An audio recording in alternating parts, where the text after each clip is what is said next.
recording button, hit the streaming button, There we should be good. hit the go live button.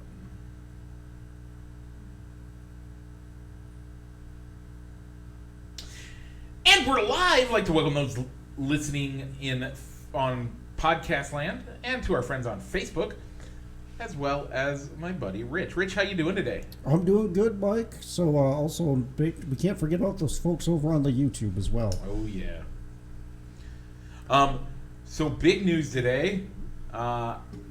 Unlike every day, unlike all the other shows where we're in separate spots, we're together in one place. Yeah. We're over on this camera here, Rich. Yeah. So we are both in studio together. Kind of a look behind the scenes for you folks. Rich is on that side of the monitors. I'm here. This is the rest of my basement. So Rich, how you doing today? How are things? How was the drive up? Oh, it was pretty smooth drive up. No blowing snow, as everything on the side of the roads was all frozen over. So we had clear roads and made it up here just about the normal 6 hours. Nice. It usually takes us to drive up here. Nice. So Rich, we got a big show. We do. In that show, we're going to talk. We're going to give our picks for the Super Bowl, as well as talk about the Hall of Fame of 2023 and the NFL awards.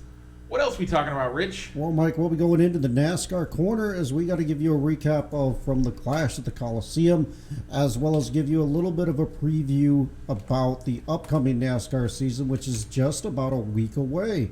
As we're going to be looking at driver lineup changes, some rule modifications, as well as telling you how you can get signed up for our Fantasy NASCAR group, which we'll talk about how to play the game next week. As well as we had some trades in the NBA as well. We got to kind of recap, and but all that and more, Mike. But what do we got to do first? We got to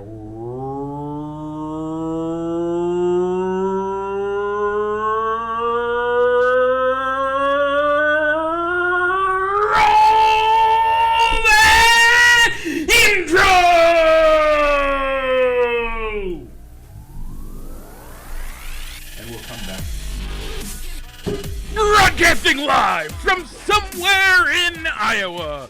This is Balls and Sticks, the podcast, with your hosts, Mike and Rich.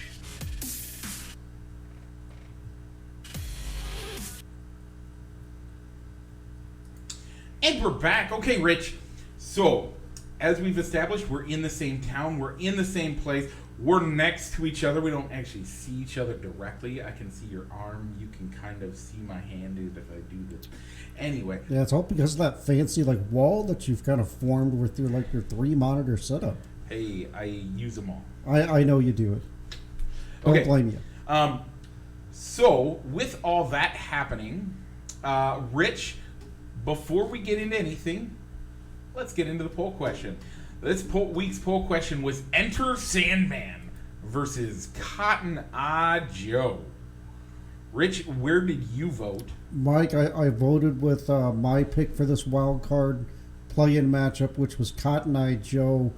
But I just love seeing the videos of people getting up out of their seat, dancing in the aisles of this song. So I went with this because, in my opinion, I think that's more of a crowd interaction song than Enter the Sandman is. My wife agrees with you on that song, but mostly it's because she's not a huge Metallica fan. Okay. I know, it's weird. I, being a big Metallica fan, married a very non-Metallica fan. But Enter Sandman had 3 votes to Cotton Eye Joe's 1, which is where I voted. Enter Sandman wins. Moves on to the next round. Thank you, Debbie Washburn and Mikey O'Roderer for joining the poll question this week and sharing your opinions. All right. So this week's poll question, the 2 wild card play-in songs are going to be Rock and Roll Part 2, better known as the Hey song. Da da da da da. Hey. Da da da da da da da da. Hey. Da da da da. That's the one.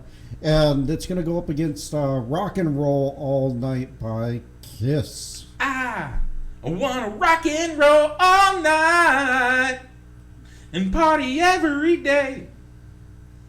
Sorry for that. That was just a preview terrible. because we can't put the official songs on the Facebook Live video, else we get shut down. So, by the way, did I tell you that we won when I challenged the copyright strike on that? Oh, you did? I won the challenge and they reinstated the video.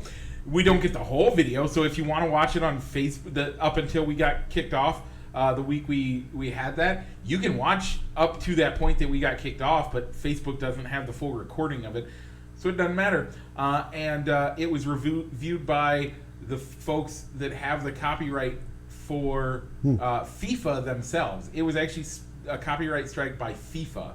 Gotcha. And so we ended up, I challenged it. FIFA said I was accurate. So because of that, good job. Anyway. Right. So, Mike, we got the big game, the Super Bowl, coming up this Sunday. Now, Rich, before anything, we got to talk about the number one foods that people eat on Super Bowl Sunday. All right, Mike, you got more screens than I do, and I'm sure you looked it up. So give us those couple of foods, Mike. Well, what is your favorite? You know, my favorite tends to be, I mean, I like a good pizza. Good pizza. Yep. But going with something that's finger foods, I mean, you can't go wrong with pizza rolls. Yeah, so I have the top 10 list here. Okay. Number one is meatballs. It's a little bit surprising that if you eat it as a meatball sub, that can get kind of messy depending on how you eat the meatballs. I think they're just the regular meatballs that you stick a toothpick in and you go yum yum yum. Okay. So you have meatballs. Number two is guacamole. Okay.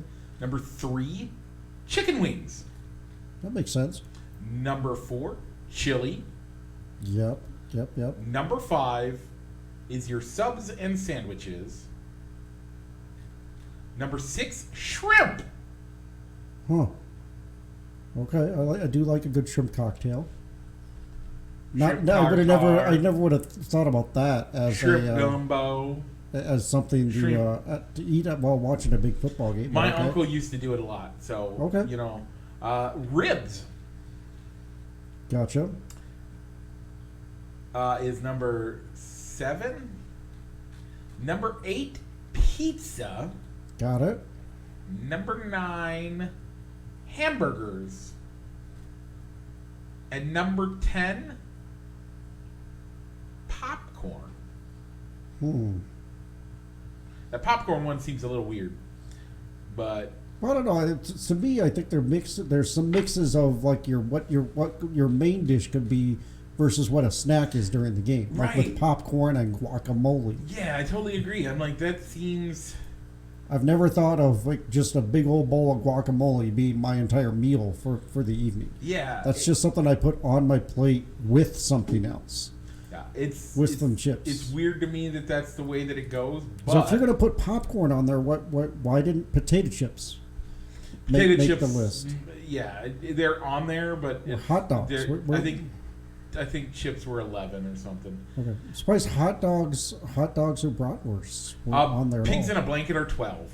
Okay. So Mike, one of the reasons that I came up here, not just to record the show with you and then turn around and drive 6 hours back home, was to come on and hang out with you and watch the Super Bowl. So what are we having this weekend, Mike? We actually are doing 20 pounds of smoked pulled pork. We'll get that started tonight around 10 or 11 o'clock at night and let it go until tomorrow mid-afternoon. We'll take it off, let it rest for a little bit, shred it up, put some sauce on it, and then we'll put it back. We'll put it in the crock pot and let it sit and simmer in that barbecue goodness. It'll be ready about kickoff. Gotcha. Sounds great. So, Mike, speaking of the big game, yep, we got to make our picks. Last week because we refrained from making those picks last week. Yep, we did.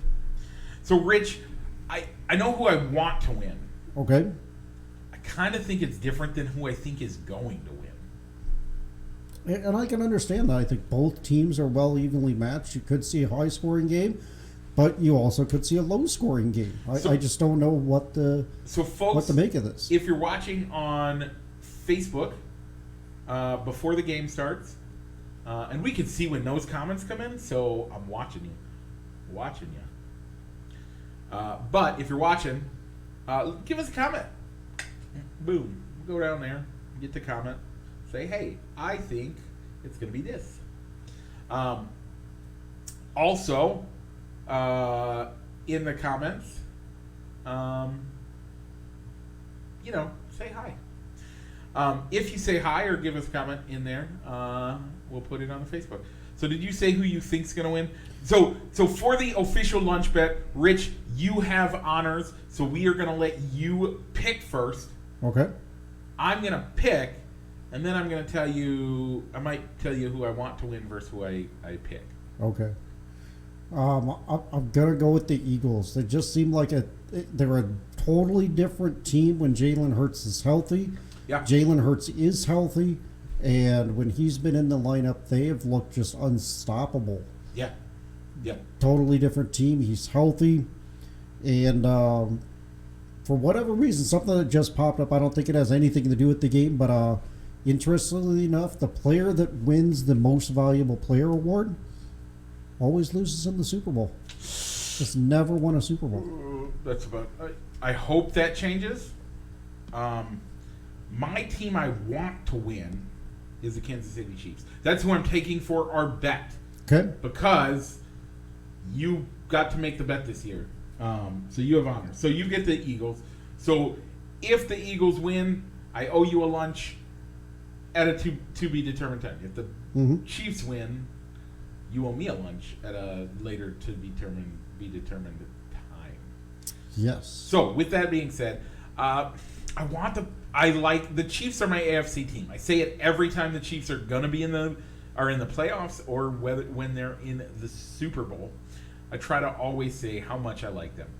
But I really do think, and this is honest to goodness, I think that the Eagles probably win.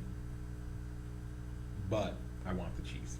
So are you putting the Chiefs or the Eagles on your Yahoo fantasy pick'em?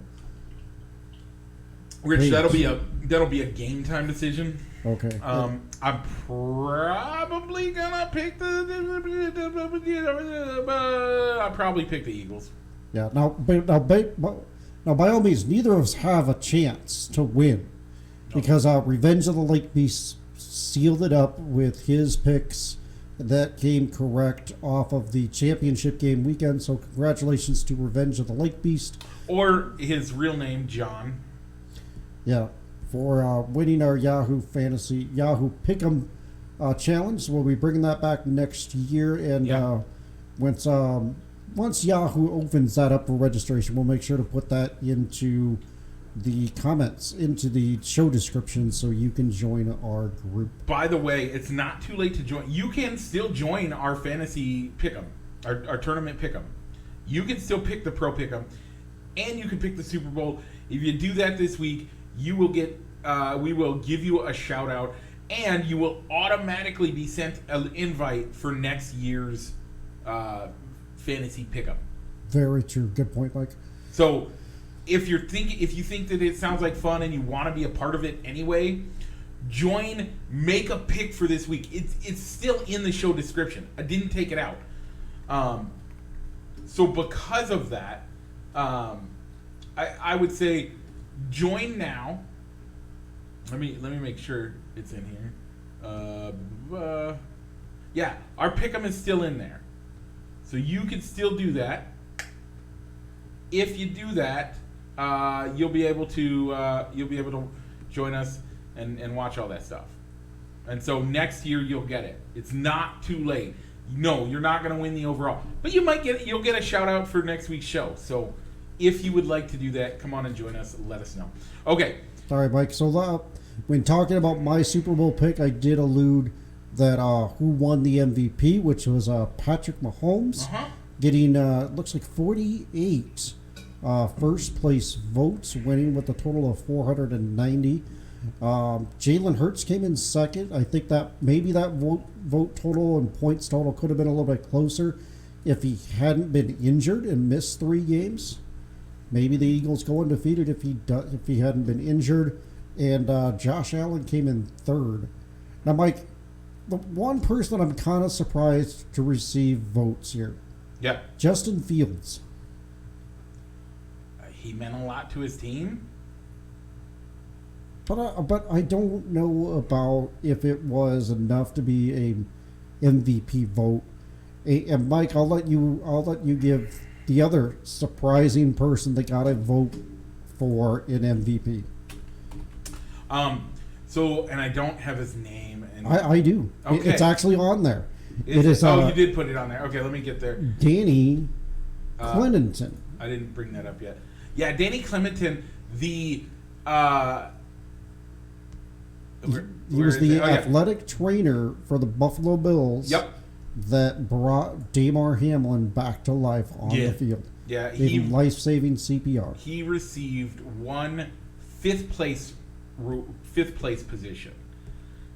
So apparently, when you vote, you get your votes are you get X number of points for first place, X number of points for second, X number of points for third, X number of points for fourth, and 1 point for fifth. So I'm guessing it's 1, 2, 3, 4, 5, based on what I'm seeing here. 1, 2, 3, 4, and then 5 for each one of those spots. That's how many points you get. Each person that gets a vote, which it looks like might be 52 or 50 writers. Probably that's what it looks like. Writers is what it looks like. You get 50 votes. I'm sorry. There it is. It's 10 for first, 5 for second, 3 for third, 2 for second, or for fourth, and 1 for fifth. It's right there in the list. So when you do that, it kind of tells it like, and there's 50 voters. Patrick Mahomes got 490 points. The next closest person is Jalen Hurts, who got 193. Josh Allen got 151, and Joe Burrow got 128. I do think when you go down 5 in the league, I can understand, especially a 5th place vote for Justin Fields. I can get it. So. Okay. So other awards, we'll just give a quick rundown of the other awards. Feel free to chime in if you want at the end if you want to talk about any of them, Mike. Yep. Justin Jefferson of the hometown Vikings, where you're at, Mike, up here in the Esterville area, is your offensive player of the year. Yep. Defensive player of the year is Nick Bosa of the 49ers. The New York Jets swept the rookie of the year honors as their picks. Sauce Gardner and Garrett Wilson both take home the rookie of the year honors. And your coach of the year was Brian Dable. And the comeback player of the year was Geno Smith. Okay, could somebody explain to me what Geno Smith came back from?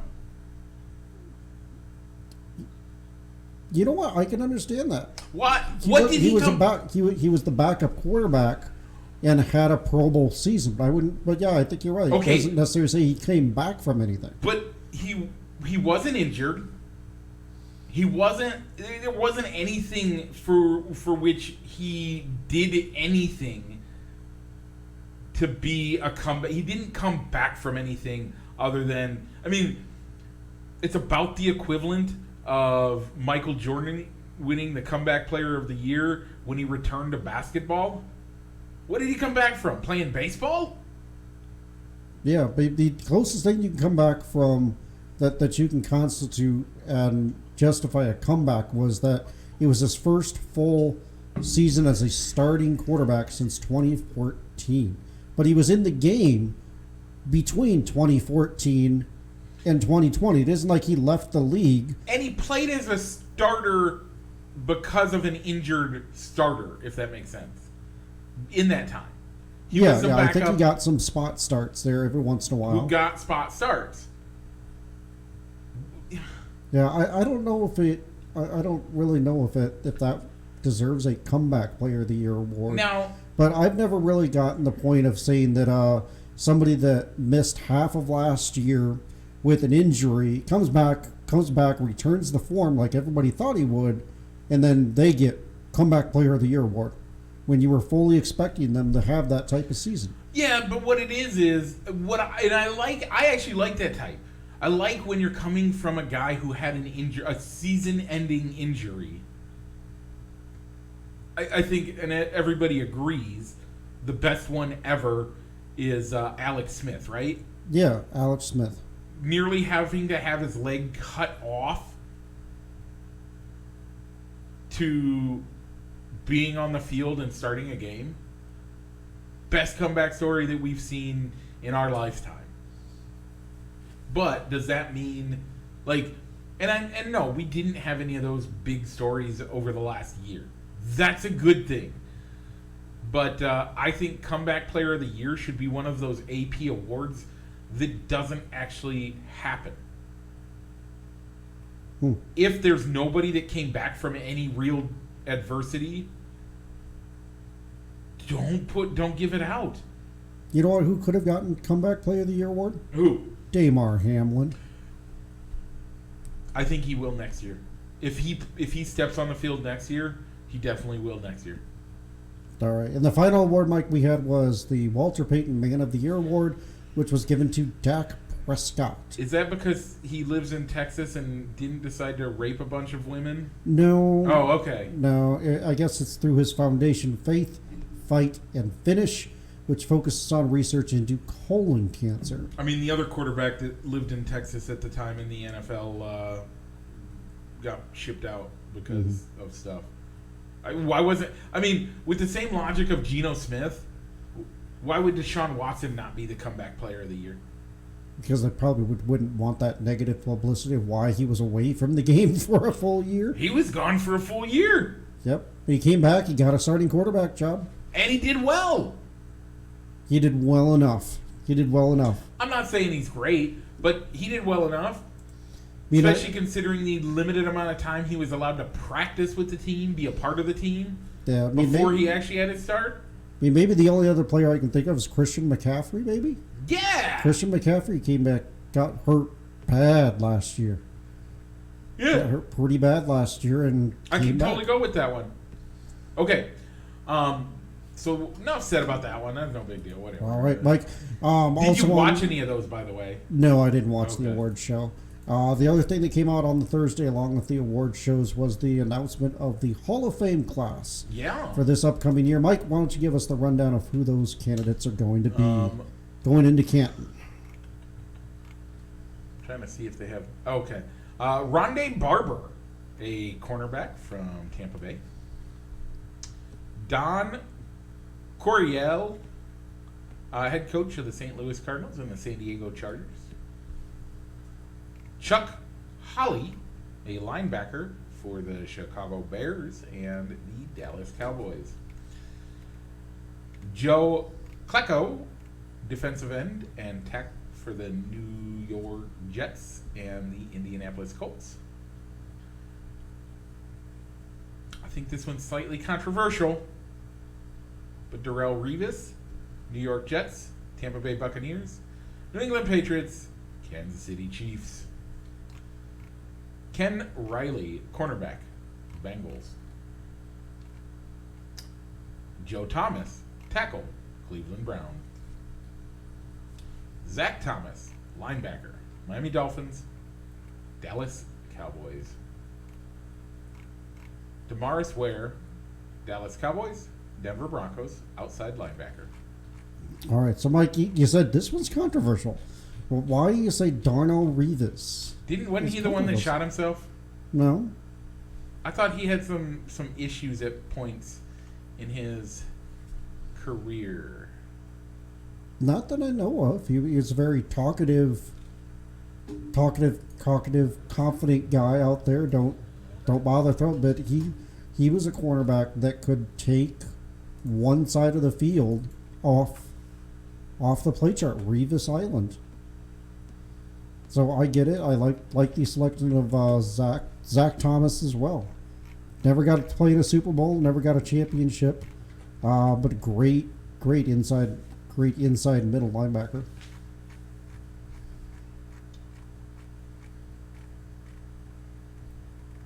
Okay, I must be thinking somebody else. Who is the guy that shot himself? I think it was he played for the Chiefs. Like that was one thing that kind of rattled the Chiefs organization before Andy Reid took over. Is how somebody came to the practice facility. No. Different person? No. I mean, this was like he was pulling a gun out of his pants and shot himself in the leg. No, I don't know who you're talking about. I thought it was not off the top of my head. But enough NFL players are stupid idiots anyway. We do love the NFL, and there are better. Yeah. Okay, let's get back into the show where we're supposed to be. Rich, anything jump out in that Hall of Fame class that you think you want to talk about? Not really. I think everybody's pretty straightforward. I mean, this isn't like the football, like the baseball Hall of Fame, where there's that debate of, well, what team are they going to wear? Whose team's cap are they going to wear in Hall of Fame? Because in the Hall of Fame, because the football, they don't wear like a helmet that displays their team name or anything. So, but I think it's a pretty solid class. Pretty solid class. I think I don't see any reason why anybody shouldn't have gotten in from that class. So, okay. So, Rich, do you see what's coming up next? Mike, it is a left turn. Yes, it is. And after that? It's another left turn. Because we want to go fast.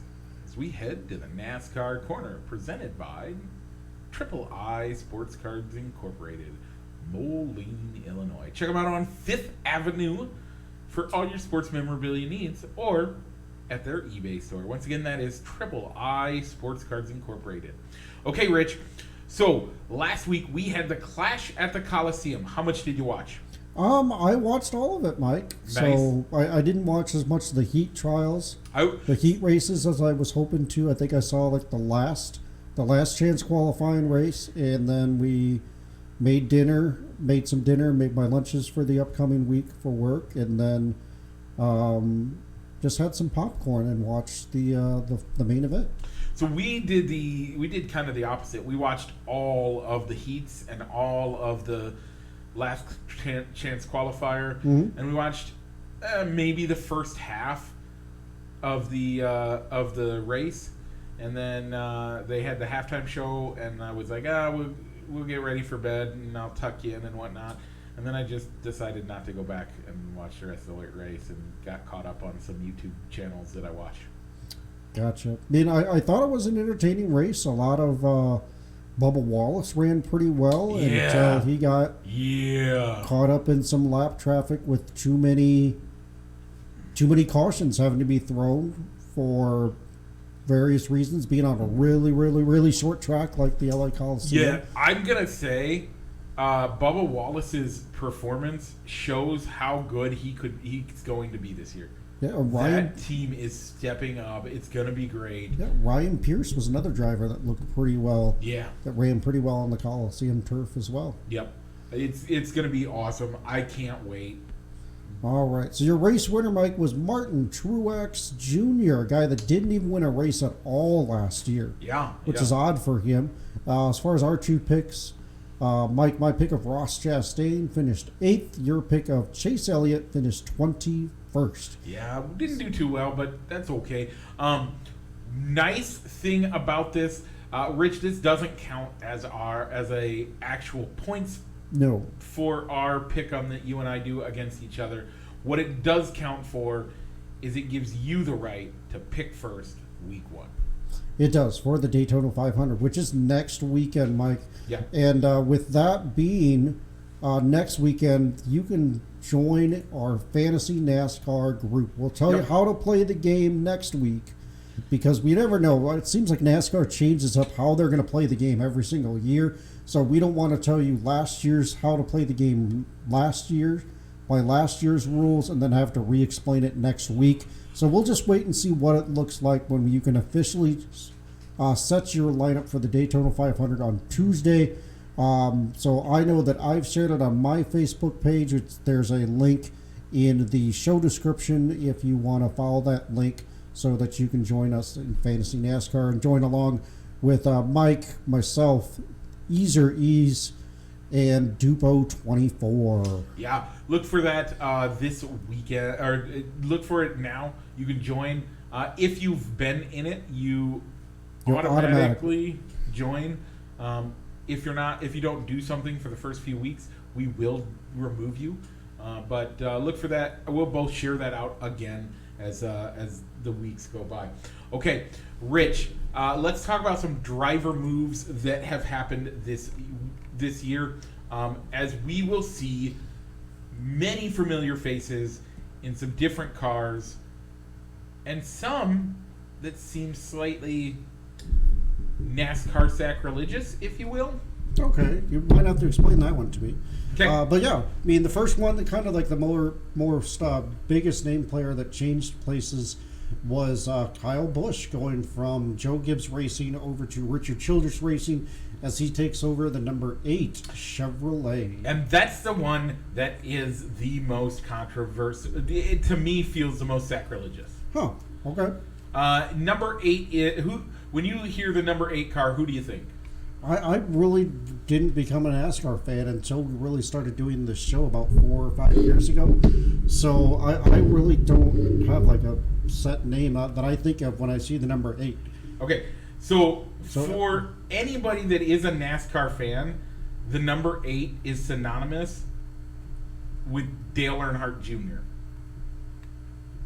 So to put Kyle Busch in that car, to me, feels slightly sacrilegious.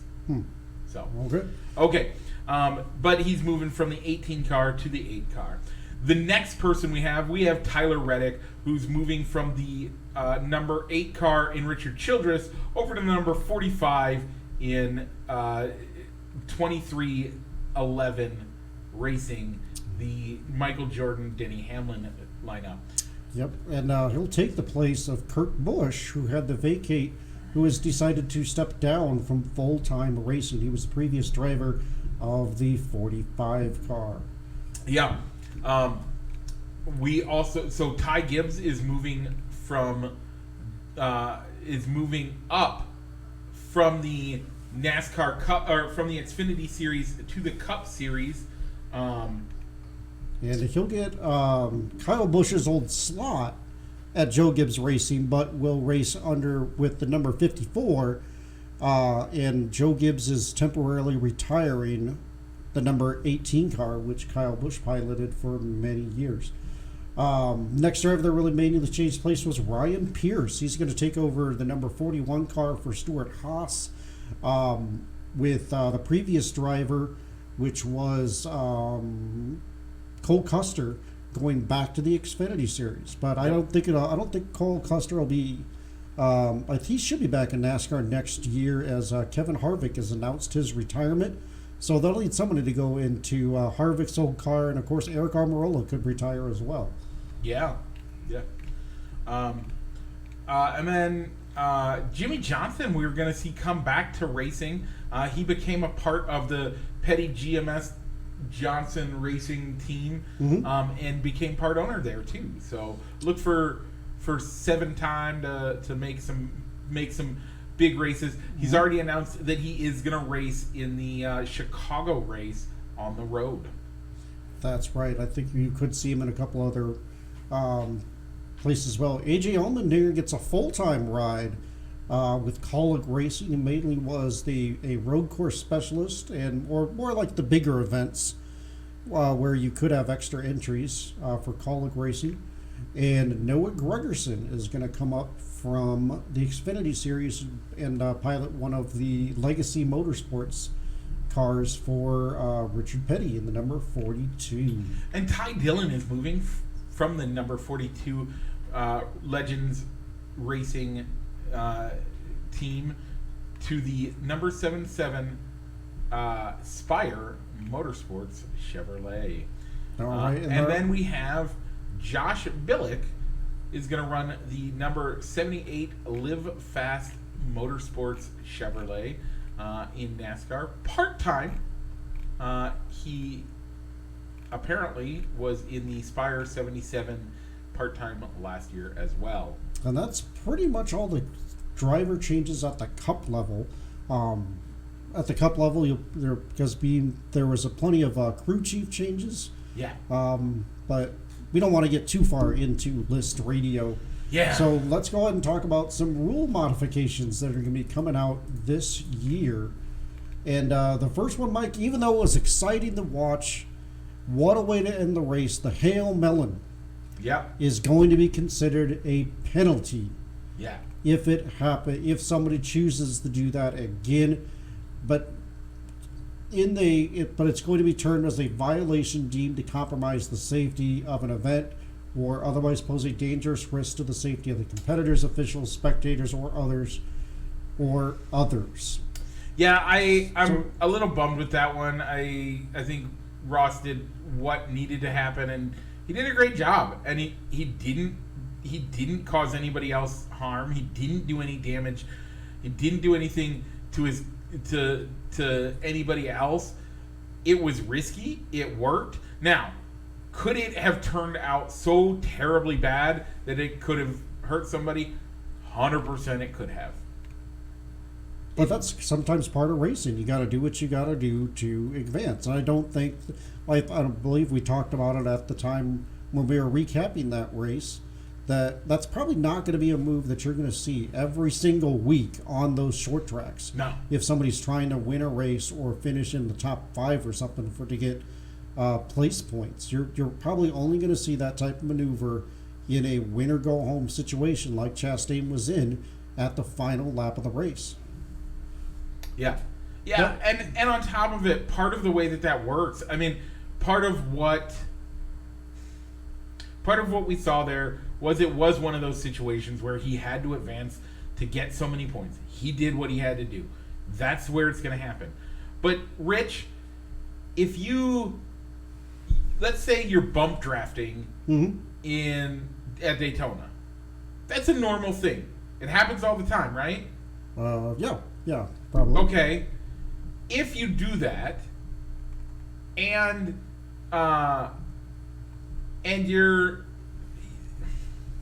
if you bump draft somebody, you can cause somebody to get out of sorts, and by getting them out of sorts, you can cause them to get into a massive wreck and hurt somebody, send the car flying. Mm-hmm. So does that mean we have to outlaw bump drafting?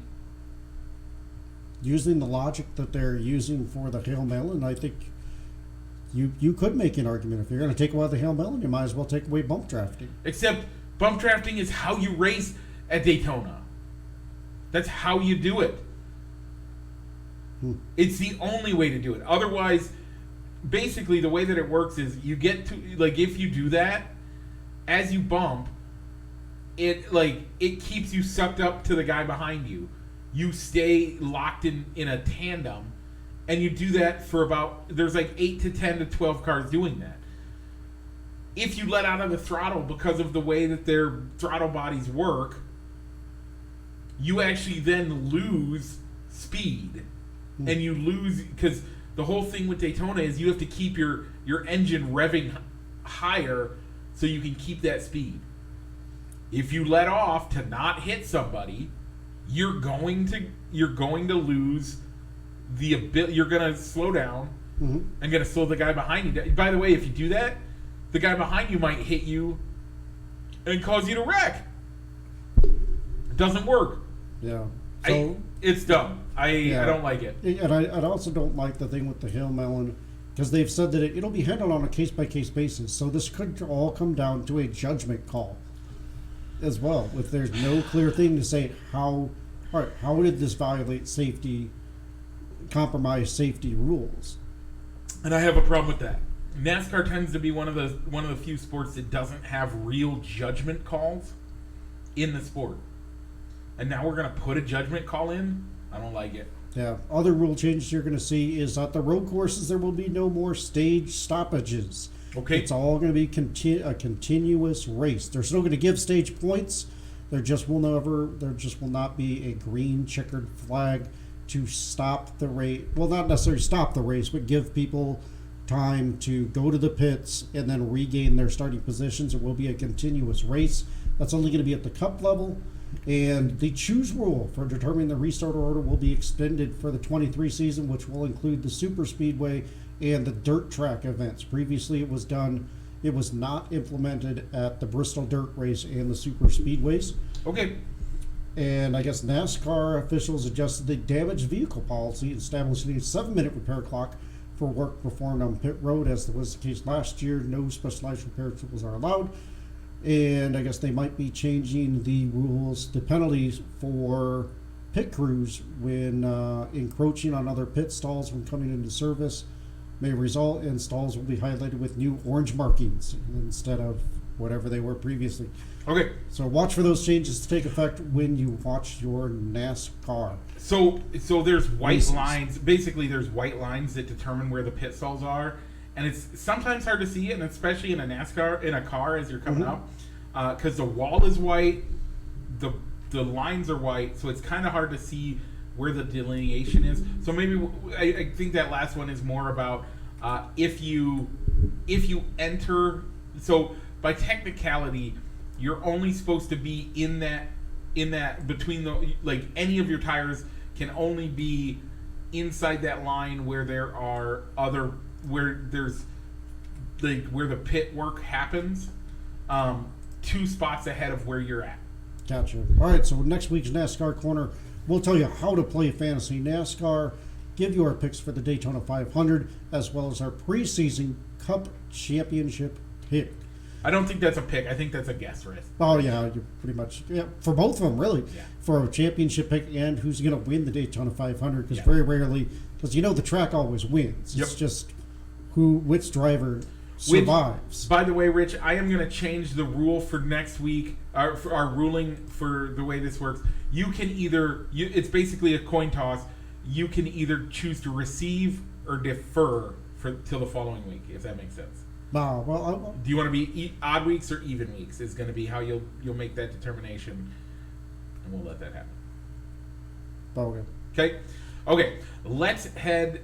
Let's head over to the NBA as we had some big news happen. The first, Huge we kind of previewed it last week.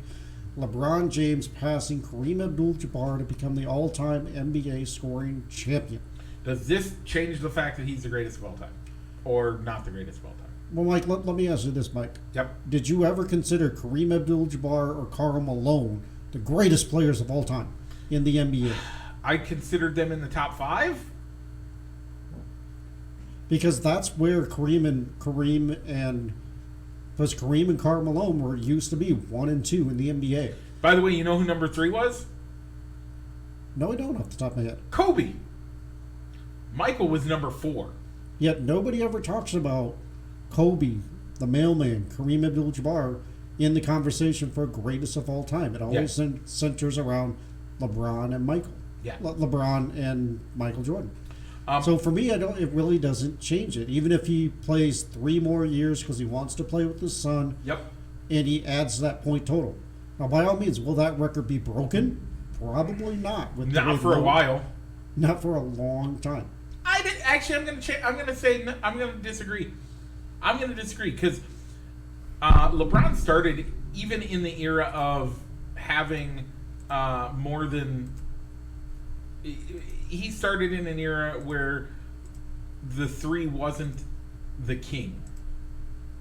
Yeah, but he also had the advantage of getting able to start at age 18, right out of high school. He did. These guys, future picks, unless they change the rules again, they don't have that. So they're automatic. Some people are losing out on a year of NBA experience because they had to go to college for By the almost way, a year. if you're gonna make that argument, Kareem Abdul-Jabbar missed 4 years. He went to 4 years of college, and then went into the NBA. If you're making the argument that LeBron came in a year earlier than any of the other guys, Kareem came in 4 years after LeBron, 3 years after everybody else. Yeah. Plus, LeBron James has really been. He's been lucky to be healthy throughout his entire career. It's not luck. It is not luck. He takes extreme care. He has an extreme, He has a Winnebago that travels the country and is at almost every stop that they go to, that has a cryo chamber, has his recovery vehicle is what it is. And he gets in that thing and spends a day basically recovering, unless they have back-to-backs. Then he spends like 6 hours in there. He does that to get better, to prevent himself from getting hurt. The game's also changed so that, and this is my bigger argument, the game has changed in a way that there's more time for rest and recovery as they don't play back-to-backs. I wasn't going to say that. I was going to more argue, as the rules have changed to make contact less of a thing. I think that's the nice way of putting it. So, yeah. On top of that, the trade deadline happened this week. We had some monster trades. Yep, we're not going to review all of them. We're just going to hit 3 of them, really. Yeah. The Lakers kind of redo their backcourt as they end the Russell Westbrook experiment that LeBron James, the GM, just said we gotta have Russ Westbrook. Let's get him in here. Yep. Didn't necessarily work out. D'Angelo Russell is going to come back to the Lakers. Yep. In return. By the way, didn't GM LeBron trade him away because he didn't want to play with these young guys? I don't know if D'Angelo Russell was one of the young guys that GM LeBron traded away. He might have been. I'm not positive on it. Coming back in return will be Malik Beasley, Jared Van Vliet. Also part of the deal going out will be Mike Conley going from Minnesota. Going Minnesota to Utah. No, though, the Wolves get Mike Conley and Nicole Alexander-Walker, never heard of him. And Russell Westbrook will go to Utah, although it's rumored that he's going to be bought out, so he'll be back on the free agent market. 2 other stars that changed hands. Kyrie Irving going to the Mavericks for Spencer Dinwiddie. And... wasn't there picks too? Yeah, some picks. No, I don't know if they got picks. I don't think it was. Darren Finley-Smith and an unprotected 29 first-round pick, a 27 second-round pick, and a 29 second-round pick swap. Yeah. Those picks will be on the Mavericks' own. But the big name to go through was probably future Hall of Famer Kevin Durant. Yeah. Going out to the Valley of the Sun, going out to the Phoenix. Yep. With Mikal Bridges, Cameron Jordan, 4 first-round draft picks. Yep. Going over to Brooklyn along with Jay Crowder. Yeah. He was then flipped for more draft picks. I think that's an amazing trade. I think it's a good trade. Look for the so the West was already the weaker the weaker side or the weaker division. Look for that to change now that you have both KD and Kyrie Irving in the West. That's going to mess things up royally.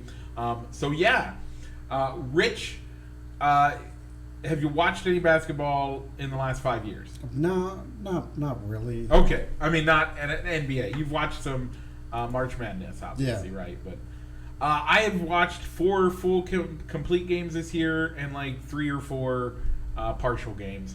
I'm getting back into it. It's been nice to watch. Nice.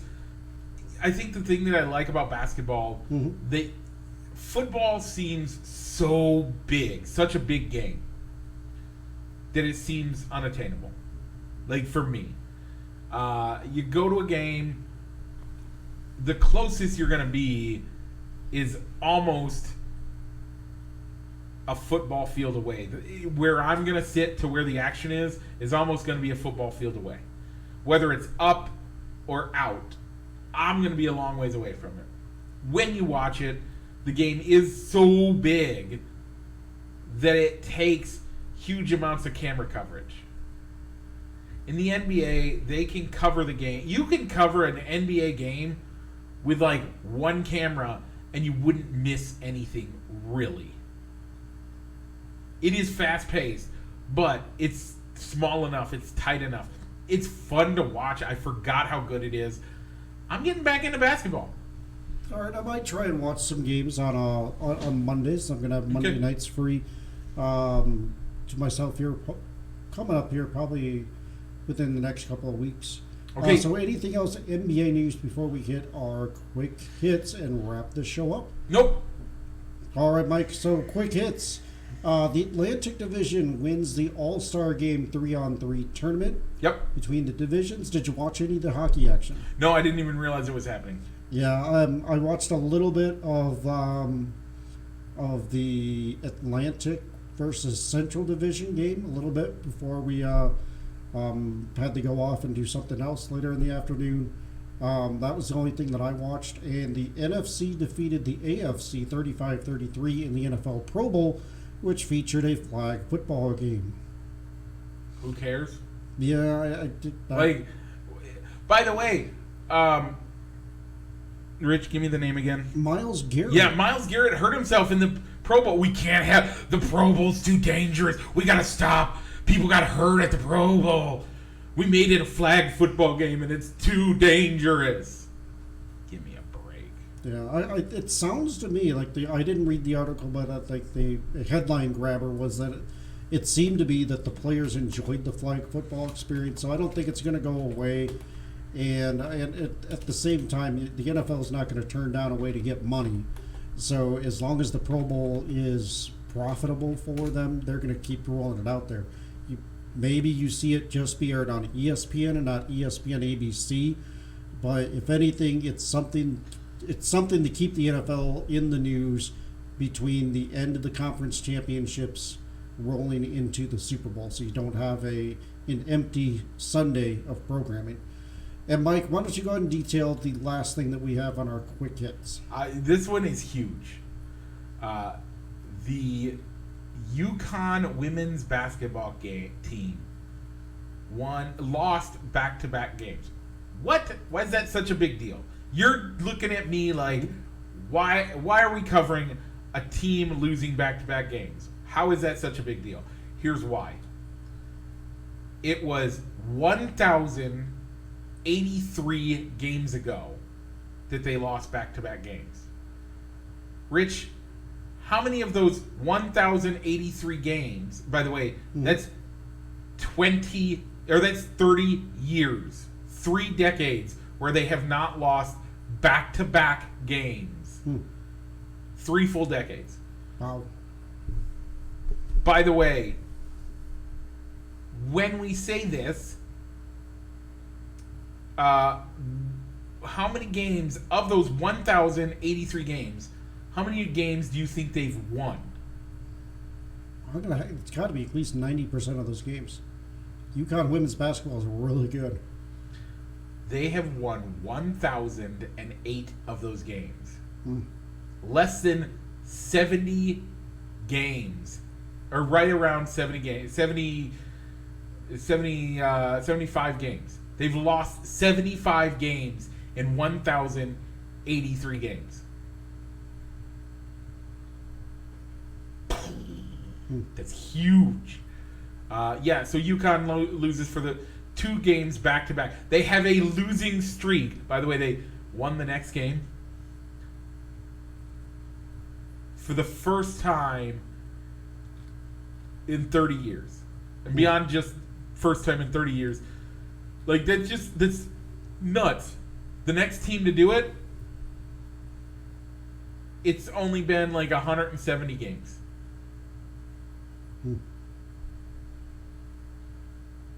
A tenth of what the UConn women's girls have done. How crazy is that? Pretty amazing.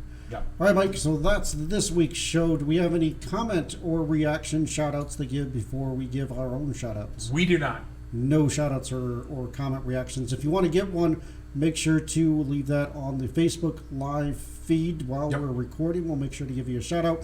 And if we catch the comment in time, we might even add your opinion into the conversation. Yep. If it's relevant, and if we catch it in time. And if it's appropriate. Yeah, and appropriate. That's true. All right, Mike. So, do we have any shout-outs this week? I don't, but I have news. Go ahead. Well, I'll give my shout-out. I guess I got to give a shout-out to Uncle Daniel. Probably never listened to the show, even though it exists. But, it was his birthday this past weekend. Nice. Happy birthday, bro. All right. So I know I don't know if I can wear these shirts anymore. Well, your wife still works at the school, though. I know, and my kids will go to the school. But we hadn't fully announced it, but I got a new job. Yesterday was my last day at my old job. Monday I start at a rival's school. So are you going to need to get one of those house divided flags? No, I'm going to still support the Esterville Midgets, but I'm going over to the Okoboji Pioneers. Nice. So, Okay. yeah. Okay, with that being said, Rich, people are watching us on Facebook, but they want to listen to us as they drive 6 hours across Iowa, because that's what you do. Mm-hmm. How should they do that?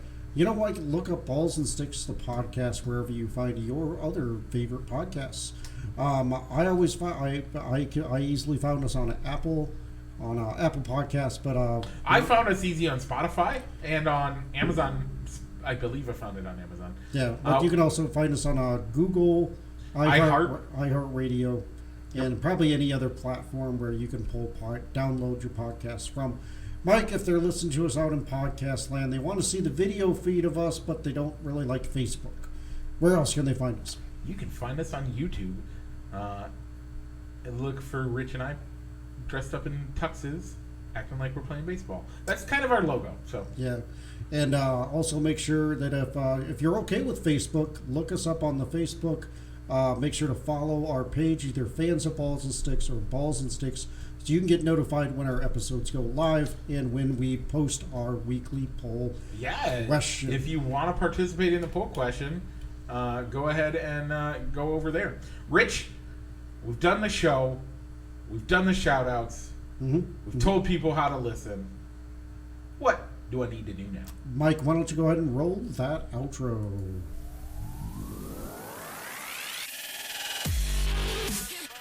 Broadcasting live from somewhere in Iowa, this is Balls and Sticks, the podcast, with your hosts, Mike and Rich.